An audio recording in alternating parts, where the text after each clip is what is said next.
ওভারব্রিজের অবস্থা দেখেন। এটি হচ্ছে ময়মনসিংহ চরপাড়া হাসপাতালের যে ওভারব্রিজটি মানুষের যাতায়াতের জন্য যে ব্যবহার করার জন্য দেওয়া হয়েছে, সেটি আজ নোংরায় পরিণত হয়েছে।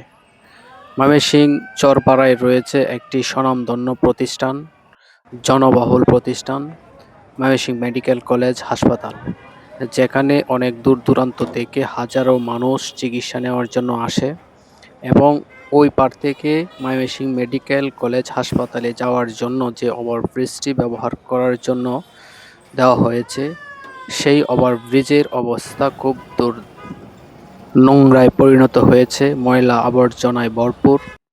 আপনারা দেখতেই পাচ্ছেন ওভারব্রিজ দিয়ে মানুষ এখন চলাচল করে না। এর জন্য বাড়ছে অনেক যানজট। ময়মনসিংহ মেডিকেল কলেজ হাসপাতালের প্রথম গেটের সামনে অনেক যানজটও লক্ষ্য করা যায়, কিন্তু জনসাধারণ এই ওভারব্রিজটি ব্যবহার করছে না।